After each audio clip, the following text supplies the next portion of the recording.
Hey, what's up? Jan Hemstad here with another exciting tutorial. Today we're going to be working in After Effects, making pseudo effects. And this is total plagiarism, so let's just roll the intro.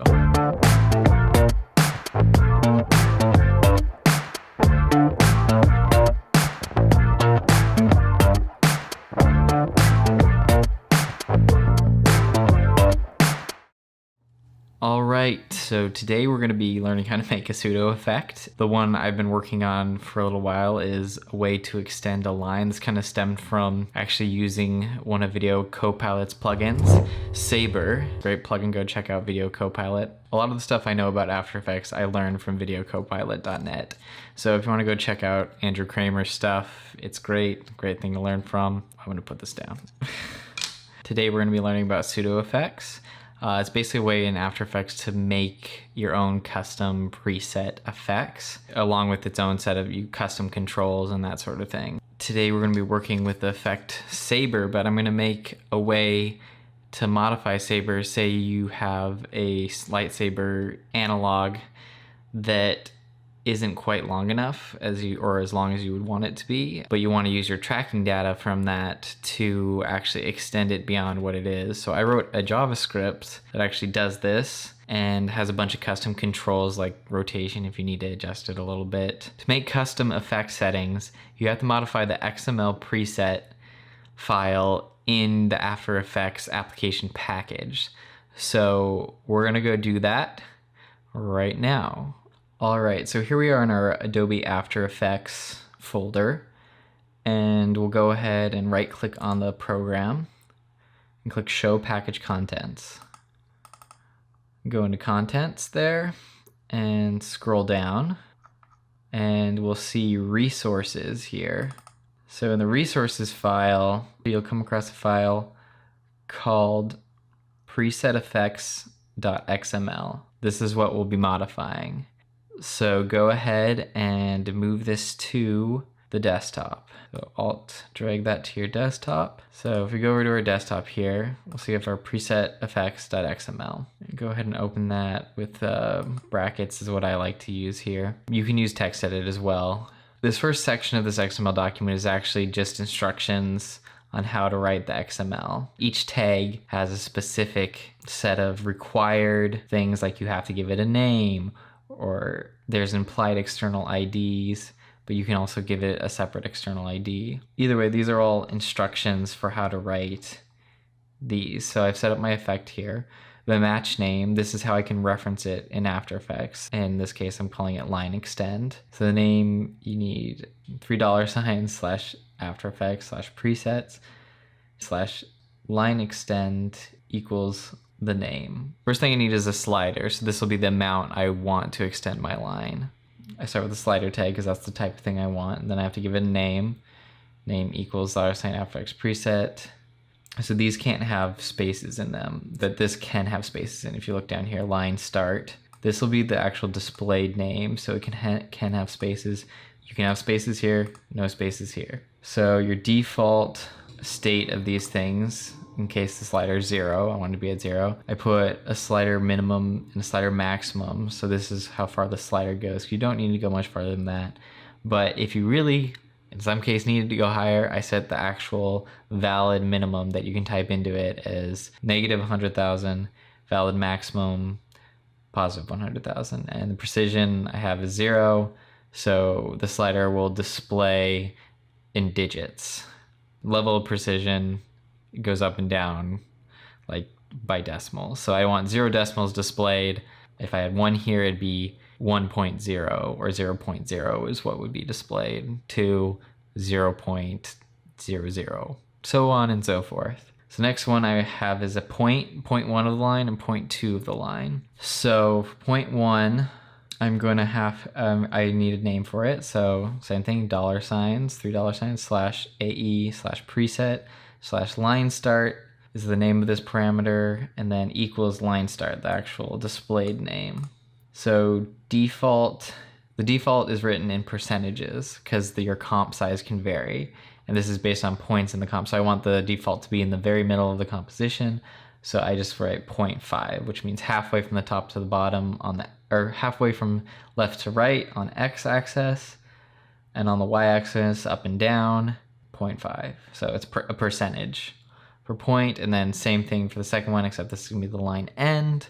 So make sure to name that differently. Default x-axis 50%, y-axis 50%. So next thing I want is a checkbox. A checkbox is just a true/false statement, on or off. So name for that, this is for flopping the direction of the line extend. So instead of having to swap everything back and forth, you can just flop it the other direction if you misconnected it, or if you just want to extend it the other way. So the default, then I just give it a default state, false, it's off. It's not flopping by default. So angle, this is an additional rotation function. For an angle thing, I want to name this rotation, so rotation, actual display name, rotation here. And then the default state of that rotation, I want to be 0.0 degrees, so no rotation. This is the actual closing tag for this whole effect statement. Make sure your tags are all enclosed properly and all the parameters are properly formatted in this manner. You can look at all the different, remember up here, you can check that all these required parameters are there in each of these different types of elements, including points. 3D points are a separate type. So these are all the different varied types you can create up here at the top of this document. So next thing we want to do is add our customized piece, copying that back into the end of this document. So scroll all the way to the bottom. We want it to be before effects because this tag contains all the effects. So we'll put it right after the last effect. So hit enter, go ahead and paste our effect in here. Let's go ahead and save that. After I've saved, I want to then copy that over for sure. Yes, I want to replace that file. You can keep an original copy if you want, but it's pretty easy to delete. And then that will have replaced that file over there. So next thing we need to do is go to our After Effects. To do everything that we need to do, we have to have 2 programs installed, obviously. Since we're doing this in After Effects, we have to have that installed. We want to make sure we also have Extend Script Toolkit CC installed and up to date. We'll have our comp here in After Effects. We need to create a new, just a solid for now. We need some layer to create our preset on. Make sure this black layer is selected, and then we need to run a script on this layer. So we need to go over to scripts, click open script editor, which will open up this. So we need to put a very specific script in here. I have this set up over here already, so I don't have to remember this from memory. This is a little script that tells the application to load a specific XML preset effect into it. So the name of the effect goes here. In this case, it is called line underscore extend. Now that we have that in there, so it's app.project.activeItem, capitalizing item, .layer1, the one that I'm selected on. Effect, add the property to the effect panel, line extend, which is what we labeled it to be called over here, line underscore extend. So I should go ahead and run that, and you'll see we'll have added that. It says missing right now, but that's because we haven't restarted After Effects since we added it to the preset XML file. We can go ahead and set our parameters on this. So I need to actually put my JavaScript, which I already have set up here on each of these. Those are on there, the full scripts. We can go and roll those down. All right, so let's reset this back to default. So everything's at default before we save this. So to save this, we go save animation preset. So we'll call this line extend After Effects preset things .ffx. So what this is just warning you that you're not saving it in the user presets folder. If you want it to actually appear over here in your effects panel under animation presets, you can save it at this file path location, but you don't need to because you can always load it in by clicking apply animation preset. Hit OK. So now if I delete this, I should be able to load the animation preset from the desktop, line extend, open. That should all appear. Everything should be all there working, all the scripts, everything that you saved. If you had additional effects below this that this was controlling, those will all appear as well. So to remove the missing, we're gonna have to restart launch After Effects here. So let's go ahead and quit After Effects. So if you buy one of these online or you're loading it into another machine, you have to make sure in the preset effects.xml file that that XML effect is written in that preset file. Otherwise, missing will stay there. It'll still work, but aesthetically, you might want to get rid of it. So yeah, sure. Let's save this before we close it. All right, so now that we have our project open, go ahead and select black solid and apply the animation preset, line extend.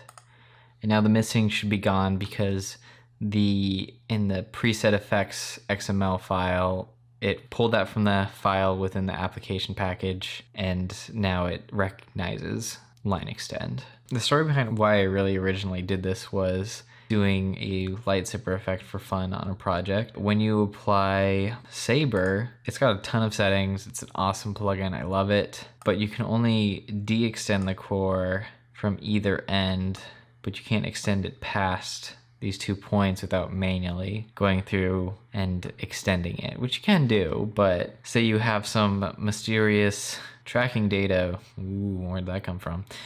Down here that we did on some footage from earlier. So what we can do now is we can take our tracking data here from our attach point and apply it to our line start here. Go ahead and paste those keyframes into there. And the end of our lightsaber will be attach point here from this data and apply that data there. So now what we can do is attach these two, attach the core start to line start and core end to line end example, and now it should follow that stuff and do all its fancy blurring that makes this plugin so powerful and awesome. It's absolutely free on videocopilot.net. So if we go ahead and change our blend mode, we'll see our actual footage I put under here, which go set that to screen. All right, awesome. So you can see our footage here. Got that tracked to. So what we want to do is kind of go and play with our Saber settings. All right, so we got that tracked onto our ruler there. It follows it pretty well. We want it to extend. So it looks like this is a very long ruler lightsaber. Since that's attached to this and that data, we can take this and extend our lightsaber up. That way it'll remain tracked to that ruler. And that will also allow everything else to still be editable. Then you can adjust the rotation if you really needed it to be offset of that tracking data, or if you need that to flop, say you need to go down. All right, so I hope you learned something today about making pseudo effects in After Effects. Be sure to like and subscribe. Hit that bell if you want to get notifications when new videos drop. I'll actually have the preset line extend for sale on my website, which you can get a link to in the description below. That'll include the JavaScript and XML I wrote to load it in. So if you want to get rid of missing, you can, or play around with it, modify it yourself. I hope you enjoyed this tutorial. Hope you learned something.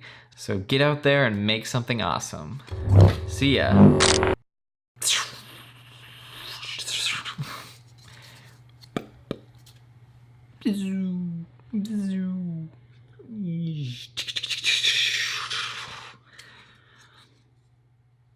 All right, I'm done.